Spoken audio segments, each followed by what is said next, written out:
കടബാധ്യതകളിൽ നിന്ന് എത്രയും വേഗം രക്ഷപ്പെടാം. ചാണക്യൻ പറയുന്നത് കേൾക്കൂ. ചാണക്യന്റെ തത്വങ്ങൾ പ്രകാരം കടം എന്നത് ഒരു മനുഷ്യന്റെ സ്വതന്ത്രമായ ചിന്തകളെയും സമാധാനത്തെയും നശിപ്പിക്കുന്ന ഏറ്റവും വലിയ ശത്രുവാണ്.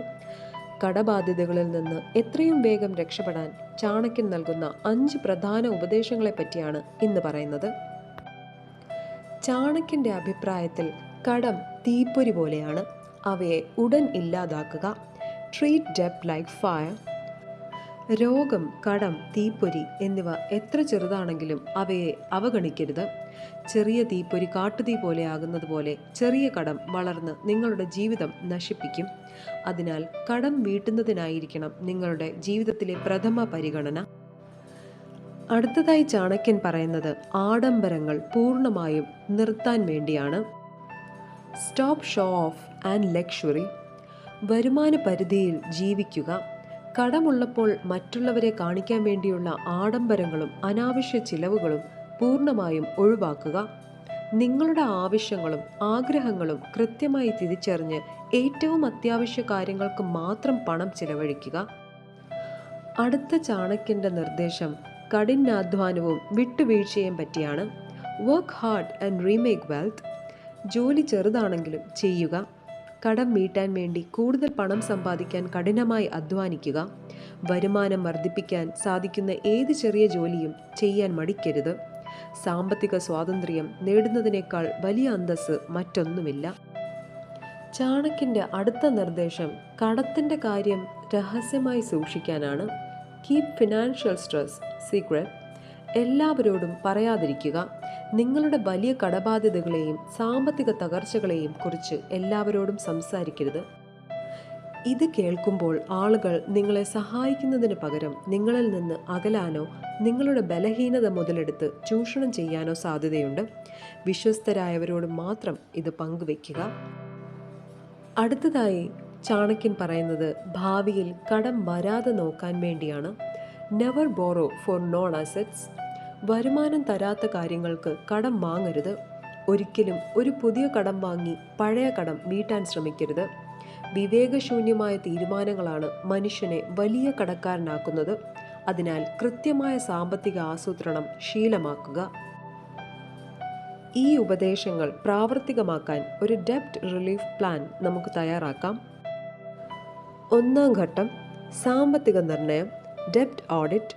കടങ്ങളുടെ പട്ടിക തയ്യാറാക്കുക. അതായത് bank loan, credit card loan, സുഹൃത്തുക്കളിൽ നിന്ന് വാങ്ങിയത് ഒരു പേപ്പറിൽ എഴുതി വയ്ക്കുക. പലിശ നിരക്ക് കുറിക്കുക. ഏതിനാണ് ഏറ്റവും കൂടുതൽ പലിശ എന്ന് വ്യക്തമായി മനസ്സിലാക്കുക. ഉദാഹരണത്തിന് ക്രെഡിറ്റ് കാർഡ്, ബ്ലേഡ് പലിശ എന്നിവയ്ക്ക് ഉയർന്ന നിരക്കായിരിക്കും. 2-ാം ഘട്ടത്തിൽ ചാണക്യന്റെ അഗ്നി നിവാരണ തന്ത്രം ഉപയോഗിക്കുക. Snowball or avalanche method. ഉയർന്ന പലിശയുള്ള കടങ്ങൾ ആദ്യം തീർക്കുക. ഏറ്റവും കൂടുതൽ പലിശ നിരക്കുള്ള കടങ്ങൾ ആദ്യം തീർക്കാൻ കൂടുതൽ പണം മാറ്റിവെക്കുക. ബാക്കി കടങ്ങൾക്ക് മിനിമം തുക മാത്രം അടയ്ക്കുക. പലിശയുടെ ഭാരം കുറയ്ക്കാൻ ഇത് സഹായിക്കും. ചെറിയ കടങ്ങൾ ആദ്യം തീർക്കുക. നിങ്ങൾക്ക് മാനസികമായ ആശ്വാസം വേണമെങ്കിൽ ഏറ്റവും ചെറിയ തുകയുള്ള കടങ്ങൾ ആദ്യം വീട്ടുക. കടങ്ങളുടെ എണ്ണം കുറയുമ്പോൾ നിങ്ങൾക്ക് കൂടുതൽ ആത്മവിശ്വാസം ലഭിക്കും. ഇനി 3-ാം ഘട്ടത്തിലേക്ക് കടക്കാം. അത്യാവശ്യ ബഡ്ജറ്റിംഗ്, സർവൈവൽ ബഡ്ജറ്റ്. 50-30-20 നിയമം മാറ്റിവെക്കുക. സാധാരണയായി പറയാറുള്ള ഈ നിയമം കടമുള്ളപ്പോൾ മാറ്റിവെക്കുക. പകരം സർവൈവൽ ബഡ്ജറ്റ് ഉണ്ടാക്കുക. ആവശ്യങ്ങൾ മാത്രം, നീഡ്സ് ഒൺലി. അതായത് വാടക, ഭക്ഷണം, മരുന്നുകൾ, കുട്ടികളുടെ പഠനം എന്നിവയ്ക്ക് മാത്രം പണം ചിലവഴിക്കുക. ആഗ്രഹങ്ങൾ പൂജ്യമാക്കുക. സീറോ വോൺസ്. യാത്രകൾ, പുതിയ വസ്ത്രങ്ങൾ, ഹോട്ടൽ ഭക്ഷണം, OTT സബ്സ്ക്രിപ്ഷനുകൾ എന്നിവ കടം തീരുന്നതുവരെ പൂർണ്ണമായും നിർത്തിവെക്കുക. 4-ാം ഘട്ടം വരുമാനം വർദ്ധിപ്പിക്കൽ, ഇൻകം ബൂസ്റ്റിംഗ്. അധിക വരുമാന മാർഗം. നിലവിലുള്ള ജോലിയോടൊപ്പം പാർട്ട് ടൈം ജോലികൾ, ഫ്രീലാൻസിംഗ് അല്ലെങ്കിൽ ചെറിയ ബിസിനസ്സുകൾ എന്നിവയിലൂടെ വരുമാനം കൂട്ടുക. ആസ്തികൾ വിൽക്കുക. ഉപയോഗമില്ലാതെ കിടക്കുന്ന സ്വർണമോ ഭൂമിയോ വണ്ടിയോ ഉണ്ടെങ്കിൽ അത് വിറ്റ് വലിയ പലിശയുള്ള കടങ്ങൾ അടിയന്തരമായി തീർക്കുക. ഭാവിയിൽ ഇത് വീണ്ടും സമ്പാദിക്കാം. 5-ാം ഘട്ടത്തിലേക്ക് കടക്കാം.